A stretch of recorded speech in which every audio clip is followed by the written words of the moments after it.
ఇక బీజేపీ జాతీయ నాయుడు వెంకయ్యనాయుడు మీడియాతో మాట్లాడుతున్నారు. ఇప్పుడు లైవ్ చూద్దాం. ఉగాది కాబట్టి స్వర్ణ భారత్ ఉగాది ఫంక్షన్ ఇక్కడ ఈసారి హైదరాబాద్ పెడుతోంది.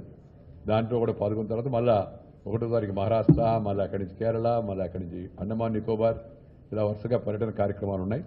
నేను రాష్ట్రంలో ఒకవైపు హరిబాబు గారు, కృష్ణరాజు, పురంధరేశ్వరి, విష్ణు వీళ్ళందరూ ఆ ప్రాంతంలో తిరుగుతున్నారు. మరొకవైపు ఇక్కడ కిషన్ రెడ్డి గారి నాయకత్వాన మిగతా నాయకులంతా కూడా ఇక్కడ తెలంగాణ జిల్లాలో పర్యటిస్తున్నారు. 2 ప్రాంతాల్లో కూడా బీజేపీ అద్భుతమైన విజయాలు సాధిస్తుందని నేను భావిస్తున్నాను.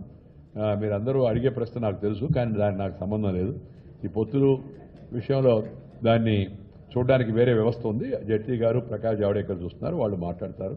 నేను ఒకటే చెప్పాను, మళ్ళా కూడా చెప్తున్నాను, ఏంటంటే దేనికైనా రెడీగా ఉండాలి. దేనికైనా అంటే ఒంటరిగా పోటీ దానికైనా సిద్ధంగా ఉండాలా, పొత్తులు వస్తే సర్దుకునే దానికైనా సిద్ధంగా ఉండాలా. ఇదే నా సలహా. కొద్దిపాటి అనుభవం ఉన్న వ్యక్తిగా నేను చెప్పే సలహా ఇదే. దేనికైనా రెడీగా ఉండండి. ఒకటి. రెండోది, పొత్తులు అనేవి అవుతున్నాయో సహేతుకంగా వాస్తవ పరిస్థితులను అంచనా వేసుకొని రాజకీయ పార్టీలు ఒకరితో ఒకరు ఆడుకోవాలా. మూడవది, ఒకరిచ్చేది ఇంకొకరు తీసుకునేది ఏం లేదు. అవి ప్రజల సీట్లు. పార్టీలు కూర్చొని మాడుకొని సర్దుబాటు చేసుకోవాలి తప్పితే వాళ్ళు ఇస్తారు, వీళ్ళు తీసుకుంటారు, నేను అడుగుతున్నాం, వాళ్ళు ఇస్తా ఉంటున్నారు, ఇవన్నీ మీ వార్తలు తప్పితే బీజేపీకి సంబంధించిన వరకు నా అనుభవం ఏంటంటే 2 పార్టీలు కలిసినప్పుడు లేదా 3 పార్టీలు కలిసినప్పుడు మాడుకొని ఒకరితో ఒకరు సర్దుబాటు చేసుకుంటారు.